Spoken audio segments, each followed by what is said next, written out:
भाग 21। सबको अमीर बनने का है अधिकार। आपका अमीर बनने का मूलभूत अधिकार है। आप इस दुनिया में समृद्ध जीवन जीने और प्रसन्न, स्वस्थ तथा स्वतंत्र रहने के लिए आए हैं। इसलिए आपके पास उतना पैसा होना चाहिए जितने की जरूरत आपको पूर्ण, सुखी और समृद्ध जीवन जीने के लिए होगी। आप इस दुनिया में विकास करने, बड़े बनने और स्वयं को आध्यात्मिक, मानसिक एवं भौतिक रूप से प्रकट करने के लिए आए हैं। आपको अपनी सभी संभावनाओं का पूरा विकास करने और आत्म अभिव्यक्ति का असंदिग्ध अधिकार है। इसका एक महत्वपूर्ण पहलू सौंदर्य और आराम की जिंदगी जीना है, किंतु ये आप पर निर्भर करता है। जब आप अपने अवचेतन मन की मदद से अमीरी का आनंद ले सकते हैं, तो फिर तंगी में क्यों रहा जाए। इस अध्याय में आप पैसे से दोस्ती करना सीखेंगे। जब आप ऐसा कर लेते हैं तो आपके पास अपनी जरूरत का सारा पैसा होगा और जरूरत से ज्यादा भी होगा। अमीर बनने की अपनी इच्छा के बारे में किसी की भी बातों से शंकालु या शर्मिंदा महसूस न करें। गहनतम स्तर पर आपकी इच्छा पूर्ण, प्रसन्न और अद्भुत जीवन जीने की इच्छा है। यह पूरे ब्रह्मांड की इच्छा है। यह न सिर्फ अच्छी है बल्कि आदर्श है।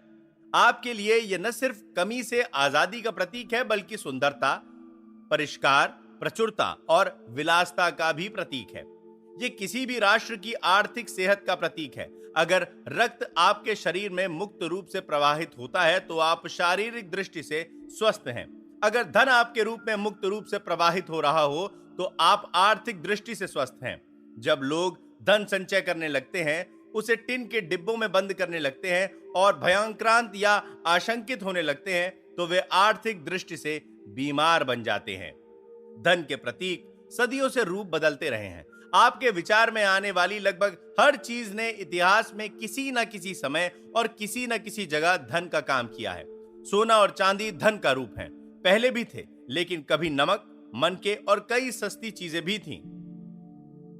प्राचीन काल में लोगों की दौलत अक्सर उनकी भेड़ों और बैलों से आंकी जाती थी। अब हम मुद्रा और अन्य आसान साधनों का प्रयोग करते हैं। इसका कारण स्पष्ट है। बिल चुकाने के लिए अपने साथ कुछ भेड़ों को लेकर चलने के बजाय चेक लिखना ज्यादा सुविधाजनक है। जब आप अपने अवचेतन मन की शक्तियों को समझ लेते हैं तो आपके पास आध्यात्मिक, मानसिक और वित्तीय सभी तरह की दौलत के राजमार्ग का नक्शा आ जाता है। जिसने भी मस्तिष्क के नियमों को सीख लिया है, वो निश्चित रूप से जानता और मानता है कि उसे कभी किसी चीज की कमी नहीं पड़ेगी। आर्थिक संकटों, स्टॉक मार्केट में उतार चढ़ाव, मंदियों, हड़तालों, बढ़ती महंगाई, यहां तक कि युद्ध के दौरान भी उसके पास काफी धन रहेगा। इसका कारण यह है कि उसने दौलत का विचार अपने अवचेतन मन तक पहुंचा दिया है।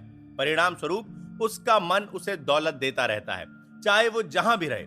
उस व्यक्ति ने अपने मस्तिष्क को विश्वास दिला दिया है कि धन उसके जीवन में अबाध गति से प्रवाहित हो रहा है और उसके पास हमेशा जरूरत से बहुत ज्यादा पैसे रहेंगे। जैसा वो आदेश देता है वैसा ही होगा।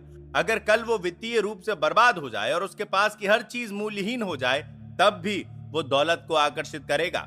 वो संकट से आराम से उबर जाएगा। यही नहीं, वो उससे लाभ भी उठा लेगा।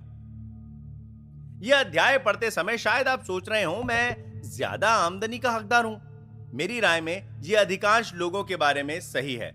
वो सचमुच ज्यादा आमदनी के हकदार होते हैं, लेकिन उन्हें वो मिलती नहीं है। उन लोगों के पास अधिक पैसे न होने का एक बहुत बड़ा कारण यह है कि वह मन ही मन या खुलकर उसकी निंदा करते हैं। वे धन को गंदा कहते हैं या मानते हैं।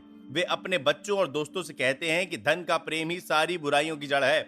उनके दौलतमंद न बन पाने का एक कारण यह भी है कि उनके अवचेतन मन में कहीं ना कहीं यह भाव छिपा होता है कि गरीबी में कोई खास गुण है। हो सकता है कि यह अवचेतन भाव बचपन की नसीहत या फिर धर्म ग्रंथों के गलत विश्लेषण के कारण आ गया हो। एक बार एक आदमी ने मुझसे कहा, मैं दिवालिया हो गया हूं, लेकिन यह बिल्कुल ठीक है। मुझे धन पसंद नहीं है, यह सारी बुराइयों की जड़ है। यह कथन दुविधाग्रस्त न्यूरोटिक मानसिकता के सूचक हैं। धन का प्रेम अगर बाकी हर चीज से ज्यादा हो जाए तो इससे आप एक तरफा और असंतुलित हो सकते हैं, लेकिन यहां आप अपनी शक्ति या सत्ता की समझदारी से प्रयोग करेंगे। कुछ लोग शक्ति के भूखे होते हैं, शेष धन के भूखे होते हैं। अगर आप सिर्फ धन पर पूरा ध्यान लगाते हैं और कहते हैं, मैं सिर्फ धन चाहता हूं, मैं अपना पूरा ध्यान धन के संग्रह पर केंद्रित करूंगा, बाकी किसी चीज का कोई महत्व नहीं है, तो हो सकता है कि आप धन कमा लें और ढेर सारा जमा भी कर लें, लेकिन आप इसकी कितनी बड़ी कीमत चुकाएंगे। आप शायद भूल चुके हैं कि आप दुनिया में संतुलित जीवन जीने के लिए आए हैं। आपको मानसिक शांति, सद्भाव, प्रेम, खुशी और संपूर्ण स्वास्थ्य की आवश्यकताओं को भी संतुष्ट करना चाहिए। हो सकता है कि आप सोचें कि आप सिर्फ धन ही नहीं चाहते, लेकिन तमाम कोशिशों के बाद आप पाते हैं कि आपको सिर्फ धन की ही जरूरत नहीं रहती है। किसी ने भी मृत्युशैया पर यह इच्छा व्यक्त नहीं है कि काश उसने पैसे कमाने में ज्यादा समय लगाया होता। आप अपनी छिपी हुई प्रतिभाओं की सच्ची अभिव्यक्ति, जीवन में सच्ची जगह पाने, सुंदरता और दूसरों की सफलता एवं कल्याण में योगदान देने की खुशी की इच्छा भी करते हैं। अगर आप चाहें तो अपने अवचेतन मन के नियम सीख कर $10 लाख या $1 करोड़ भी कमा सकते हैं और साथ ही मानसिक शांति, सद्भाव, संपूर्ण स्वास्थ्य एवं आदर्श अभिव्यक्ति भी पा सकते हैं। गरीबी में कोई गुण नहीं है, ये किसी अन्य मानसिक रोग की तरह है। अगर आप शारीरिक रूप से बीमार हैं तो आपको यह एहसास होगा कि आपके साथ कुछ न कुछ गड़बड़ है। आप मदद लेना चाहेंगे और स्थिति का उपचार करने की कोशिश करेंगे। इसी तरह अगर आपके जीवन में धन का पर्याप्त प्रवाह नहीं हो रहा है तो आपके साथ कोई ना कोई मूलभूत गड़बड़ है। जीवन सिद्धांत की दिशा विकास, विस्तार और जीवन को अधिक समृद्ध बनाने की ओर है।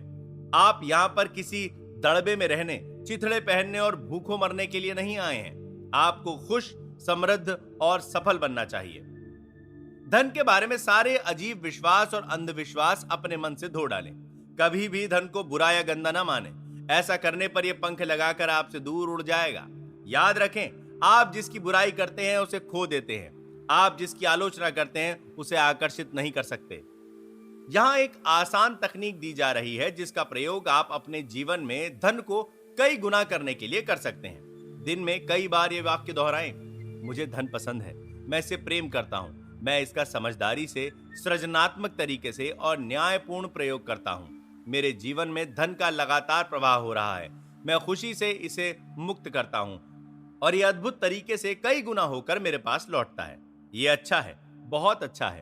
धन बहुत बड़ी मात्रा में मेरी तरफ प्रवाहित हो रहा है, मैं इसका प्रयोग सिर्फ भलाई के लिए करता हूं। मैं अपनी आर्थिक समृद्धि तथा मानसिक दौलत के लिए कृतज्ञ हूं।